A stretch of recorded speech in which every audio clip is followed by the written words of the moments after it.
Hey, today I'll be talking about episodes 34 through 35 of YanXi Palace. There's a search underway at the Labor Department. Talk of witchery has been reported, and it isn't long until they find the culprit. A voodoo doll targeted at Gao is found, and it was discovered under Yingluo's bed. This sad little plot was set up by the jealous Chunfei.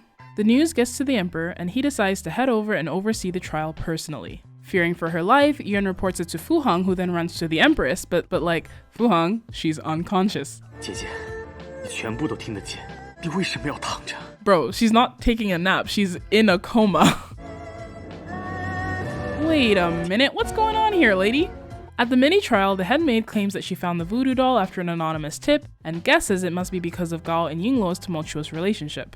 Yingluo disproves her story in like 5 seconds. The knot isn't one she'd use, the wood is somehow dry despite being in a wet hiding spot for months, and why would she keep the evidence so long after Gao's death?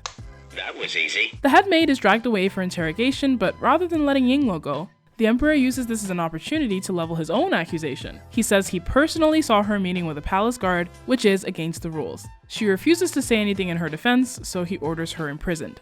Come on, dude, are we really doing this? I was just starting to like you again. Yeah, I guess we're doing this. Fu Hong begs him to let Yingluo go, but the emperor says she's broken the palace rules and he plans on killing her this time. 朕有摘了魏璎珞的脑袋，以正宫闱。 So because she had the audacity to fall in love with someone else over you, a man who already has 33 neglected wives, you're going to kill her. Doing great, sweetie! That's my boy! Knowing that there's no other way, Fu Hong tells him that if he lets Yingluo go, he will marry Qing. Let's leave it till the review. Yingluo is released, and that night Fu Hong goes to see her.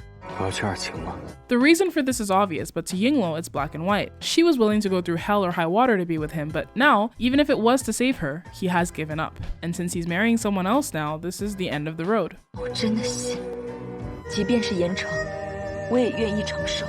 我以为你会和我一起，可是你先放弃，你先退缩。 Okay, I know I said I would leave it till the review, but what the heck? He didn't give up because this was hard or something. He literally made the only choice he could to save your life. What? Okay. Yuan finds Yingluo moping in the stockroom. It very quickly becomes too much for him. 我就是喜欢傅恒，不，我就是爱他。 Ah! Yuan tells her that Fu Hong was weak-willed, whereas he would never give up on her. He says the reason she's hurting is because she hasn't learned to stop trusting these people. 你知道你最大的问题是什么吗？你空有一个冰冷的外表，却没有冰冷的心。 Once she's calmed down a bit, he tells her about his past. Yuan and his parents were refugees journeying to the capital. Once they finally arrived, though, the journey had been too much, and both of his parents ended up dying. On her deathbed, his mother told him that he was actually adopted and sent him to find his biological family. He tracked down his biological father, who it turned out was actually a rich and powerful man. Unfortunately, his mother was neither the man's wife nor his concubine. The man didn't need any more children, let alone bastards. Yuan was forced to live as a servant, taking care of his father's legitimate children. 不会，小心点，小心点啊！ Did you hear what the kid called him? Did you see the clothes? That's right, this is the emperor, Qianlong's father Yongzheng. That little boy was the 8th prince, and all of this makes Yuan and the emperor half-brothers. But Yuan doesn't say any of this to Yingluo, just calling him a rich and powerful man. Out of resentment and jealousy, Yuan ended up killing one of the man's children, his half-brother, the 8th prince. It wasn't traced back to him, but he was then castrated and made into a eunuch to serve the royal family for the rest of his life. Absolutely wild that in the middle of this heart-wrenching story, Yingluo falls asleep. She was the one who asked him about his history, and here he is opening up his heart, crying to the heavens about the trauma he's experienced, and she's just like, this seems like a good time to catch some Z's? Crazy. Yuan ends with a promise that he will always protect her because they are one. 你就是我，我就是你。 This would have tipped Yingluo off to be careful as he's clearly becoming obsessed, but you know, she's asleep. Speaking of obsession, Chun finally has a chance to talk to Fu Hong, and out comes one of the saddest unrequited love stories I have ever had the misfortune of seeing. 你真的不记得我了？ So Chun and the Empress were friends when they were younger, and Chun, like everyone else on the planet, had a crush on Fu Hong. She made him a pendant and secretly left it on his desk as a gift. Fu Hong assumed it was from his sister and has been wearing it ever since. But Chun thought he knew it was from her and that his wearing it was a sign that he loved her. She was forced to marry the emperor, but the cold baths, pushing the emperor away, all of it has been in a bid to stay faithful to Fu Hong and this imaginary relationship. She's also been so loyal to the empress as it was one of the only things she could do to help him.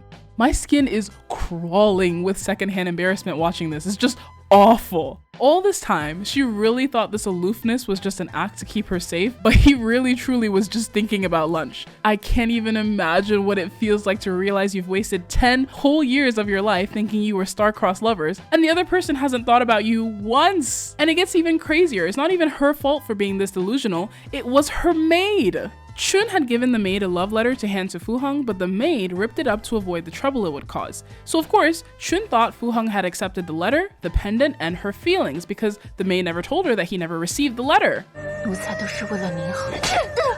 Well deserved, honestly. The maid says she didn't tell her the truth because at the time, Chun's father had already decided that she was to marry into the palace. Delivering the letter would only have caused chaos. And she hasn't told her since because pining after Fu Hong and protecting the empress seem to be the only things that get her out of bed in the morning. 傅恒什么都不知道，他什么都不明白。这些年的守护，我这么多年的痴情，那就是笑话。你糊涂了10年，该清醒了。Wake up! Do you want to get slapped again? It's your fault she was asleep. I'm sure Chun had more to say, but Shen shows up and she has to pull herself together. That was super impressive. After crying this hard, I'd look like shit for at least an hour. Shen brought along with her the head maid that accused Yingluo of voodoo. The maid has admitted that she was working for Chun. 纯妃妹妹，你是怎样的人，我最清楚不过，怎能任由这样的刁奴在这放肆？ Shen has the maid's tongue cut out. On the surface, she's saying she believes Chun and is punishing the servant for lying, but it's obviously a show of power, and also future blackmail fodder. Something tells me Shen hasn't forgotten how Chun refused to just lend her money when she needed it, and now the power balance has very much shifted. 妹妹，你的手怎么这么冰凉啊？刚才吓着了。 Ooh, Shen is so cool. Scary, but cool. With Yuan's support, Yingluo begins to get her groove back. Yuan is very happy to see this and will not let anything get in the way of her recovery. 我知道是谁杀了高贵妃。 You picked literally the worst person to approach with this accusation. And it's crazy because Yuan has never even said hello to you, but he's clearly close to Yingluo. What made you think he would be on your side here? The next day, Yuan reports that Jinshou ran away the night before, and he asks that anyone with news of her whereabouts report directly to him. Yingluo knows her brother by now. She confronts him about it, but he just tells her not to worry about a thing. Big brother will protect you. The Empress finally wakes up. The Emperor is the first one by her side. She finds that she can't move her legs, but the Emperor assures her that she will surely recover. 姐姐，奴才恭请皇上圣安。 The Emperor leaves them to catch up, and Fu Hong explains what happened. The Empress guesses correctly that Yingluo will never forgive him for letting her go, and in fact, she's also disappointed with him for making this decision. Again, wild, but okay. The Empress decides to confront her husband. Looks like her brush with death has made her braver because she asks him outright why he has decided to split up two people who clearly love each other. And when he says it's to protect Fu Hong's future, she can't help but laugh. 难道皇上不是为了自己的私心吗？ Yeah, dude, you're not fooling anyone. You obviously just want Yingluo for yourself. The Empress falls to the floor, begging him not to do this and just let Fu Hong marry Yingluo, but he refuses to listen and walks out. This guy. Don't get me wrong, I think the Emperor is hilarious. He's obviously hardworking and I think he seems like a good ruler. I also love that he's flawed and selfish and lies to himself. It's very human, very fun to watch. I love all of it. But none of that makes me want these two together. Your injured wife, who you love, right, is begging you not to ruin the lives of two young people that she loves and who love each other just so that you have another person in your bed and you just ignore that? Is this gonna be Mingyu all over again where they do something horrendous and then everyone just forgets and holds hands around the campfire? Also, why is everyone so angry at Fu Hong? The Emperor was gonna kill Yingluo, right? The only thing I blame Fu Hong for is not waiting longer. He should have made absolutely sure that the Emperor was actually gonna go through with it before agreeing. It seems like he jumped the gun a bit. He's definitely got that Guo disease. Overly righteous, doesn't know how to plot, falls in love and becomes stupid to everything but her. But the point is, at that moment, he believed the Emperor was going to kill her, so he acted accordingly. But everyone else seems to be saying, why didn't you just let the Emperor kill Yingluo? What were you thinking? Now Yingluo is gonna hate you forever. Let me tell you, if I have to choose between the person I love being dead and the person I love being alive but hating me, it's not even a choice. Everyone's yelling at him as if Yingluo is the only victim and he didn't also lose out on the love of his life. I blame this guy, not Fu Hong. Okay, let's put that on the back burner for now. Happy times with Yuan are coming to an end. Maybe he just sent Jinxiu out of the palace like he did with that old supervisor, but honestly, now that we know his backstory, he may well have killed her. In fact, he might have killed the supervisor. We have not heard from him since. I still can't get over Yingluo just straight up falling asleep while he was burying his soul. You just cannot be that tired. Finally, Chun. I watched that whole scene with my mouth wide open. That is just so sad. It's not like Fu Heng is to blame at all, but it's just so crazy to think that one conversation could have saved her 10 years of this. Neither of them are at fault, it just sucks.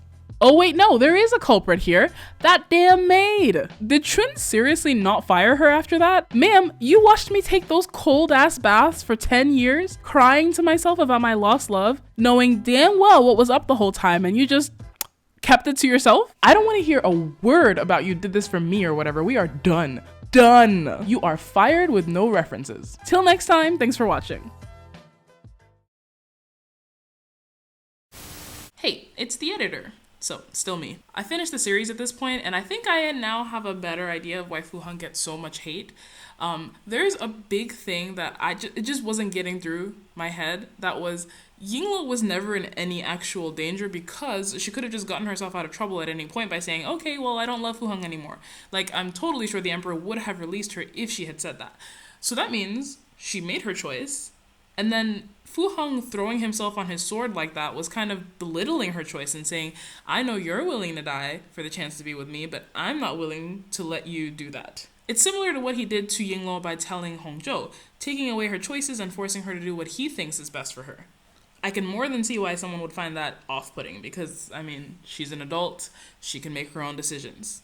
I'm not going to re-record because I want to stay true to what I was feeling at the time, and I mean, I'm still 100% more angry at the Emperor than I ever was at Fu Heng, because at the very least, Fu Heng's actions came from a good place. The Emperor was just being a horny toad.